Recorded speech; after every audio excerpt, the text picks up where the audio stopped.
will not know joy, you will only know happiness. If you have not known his suffering, you will not know peace. You will only know temporary, temporary human psychological management.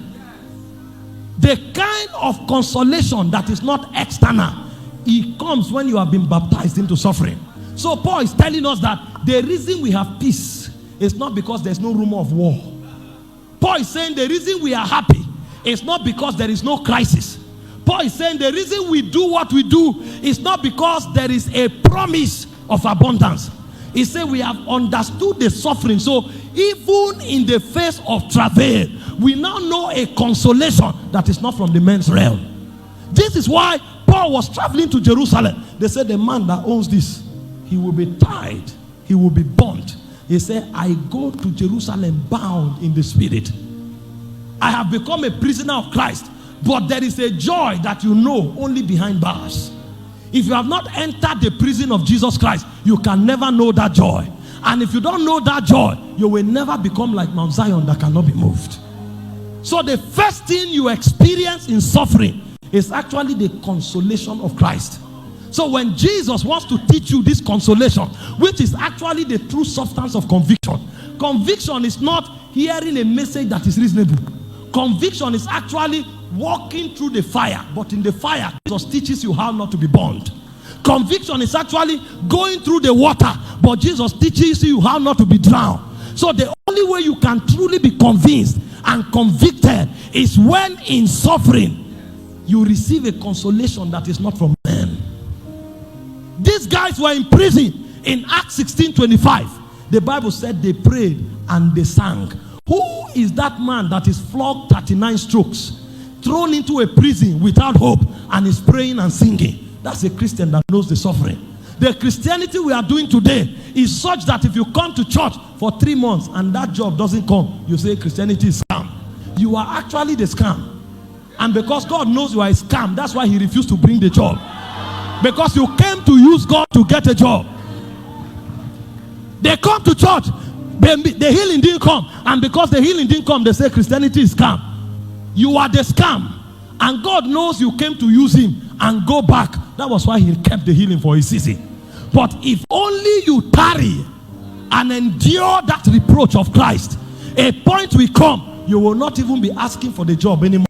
That is when God gives you the job, and the job will no longer be a distraction. The job will become a platform for manifesting the glory of God.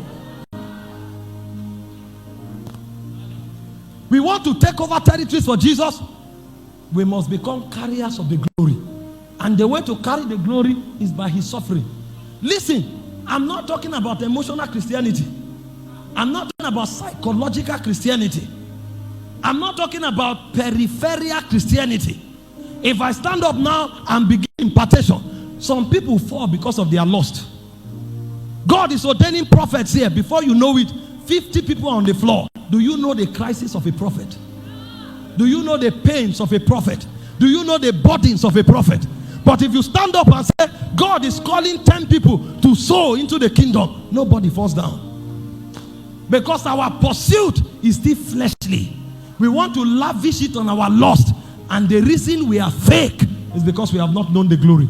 A man who knows the glory is a man who has entered the baptism of his suffering. Because the first way God reveals the glory to him is by consolation. He will be going through the fire, calling on the name of the Lord. And God will tell him, my grace is sufficient for you. My grace is sufficient for you. You will walk through the fire for many seasons, going through disappointment. Lord, what is happening? Intervene. My grace is sufficient for you. He's teaching you the way of the glory. Because the way of the glory is a pathway of suffering. This is what is no longer taught in Christianity. And this is why we have become gullible.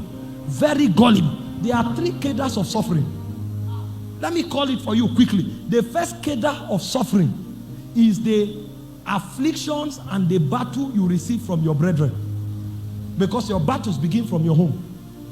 It doesn't begin from the world. When a man truly begins to press into God, his first foes are those of his household.